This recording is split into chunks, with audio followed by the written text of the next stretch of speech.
بسم اللہ الرحمن الرحیم۔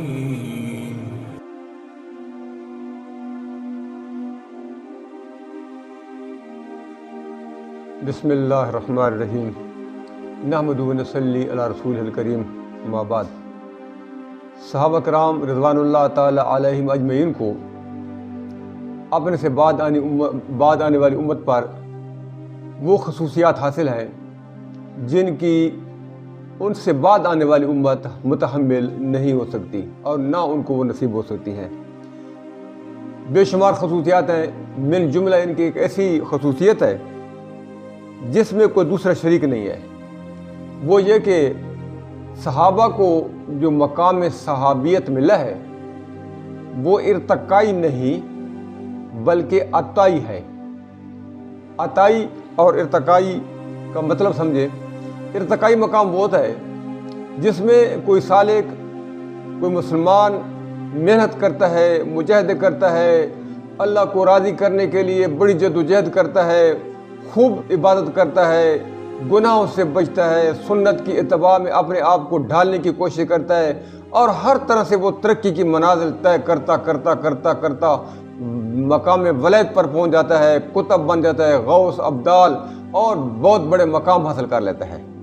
تو یہ جتنی بھی مقام ہیں ان کا تعلق ارتقاء کے ساتھ ہے، یعنی نیچے سے اوپر کی طرف بڑھنا، آگے کی منزلیں طے کرنا، ترقی کا راستہ اختیار کرنا۔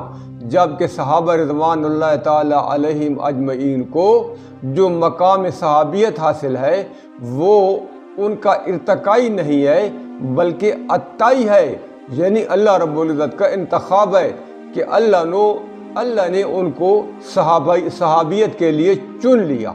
اب اللہ جس کو صحابیت کے لیے چن لے، بس یہ اس جو اللہ تعالیٰ کا کرم اور اس کے اوپر احسان ہے اور ایک خصوصی عنایت ہے۔ یعنی نبی کریم صلی اللہ علیہ وسلم کی صحبت کے لیے اللہ جل شانہ نے جن لوگوں کو منتخب فرمایا اور جن لوگوں کو مقام صحابیت سے نوازا وہ اللہ کی طرف سے عطا کردہ ہے۔ جب ان کو مقام اللہ کی طرف سے عطا کیا گیا ہے تو اب ان کے جو اعمال ہیں ان کو نہیں دیکھا جائے گا۔ ان کے حالانکہ صحابہ کے اعمال بھی ساری امت سے سب سے بہتر اعمال ہیں، لیکن اگر ان کے عملوں میں کوئی خطائی، کوئی کوتاہی نظر آ بھی جائے، کیونکہ صحابہ معصوم نہیں ہیں، معصوم صرف انبیاء علیہ السلام کی ذوات گرامی ہوتی ہیں۔ صحابہ محفوظ نہیں ہیں، صحابہ محفوظ ہیں، یعنی وہ گناہ پر قائم نہیں رہتے۔ اس لحاظ سے ارتقائی طور پر بھی صحابہ کو بہت بلند مقام حاصل ہے، لیکن ارتقائی سے بڑھ کر اللہ نے ان کو جو مقام عطا فرمایا ہے وہ خالص عطائی ہے۔ اللہ نے ان کو چن لیا اس مقام کے لیے اور اس منصب کے لیے۔ اس لیے ایک دوسری بات بھی اس کے ساتھ ملا دوں تاکہ بات کی اور زیادہ اچھی طرح سمجھ آ جائے، وہ یہ کہ جنت میں جو لوگ جائیں گے، جنت میں جانے کے بعد جنت جانے والوں کو 3 انعام ملیں گے۔ پہلا انعام جنت اور اس میں انواع و اقسام کی نعمتیں، ایک انعام اللہ کا، اور اللہ کا دوسرا انعام جو ہے وہ ہے اللہ پاک جل شانہ کی زیارت، دیدار الہی، جو جنت کی تمام نعمتوں سے کہیں بڑھ کر ہے۔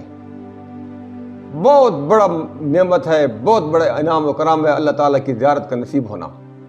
اور اس کے بعد جو تیسری نعمت ہے وہ ہے اللہ تعالیٰ کی رضا، ورضوان من اللہ اکبر۔ اللہ کی رضا جو ہے یہ سب سے بڑی چیز ہے۔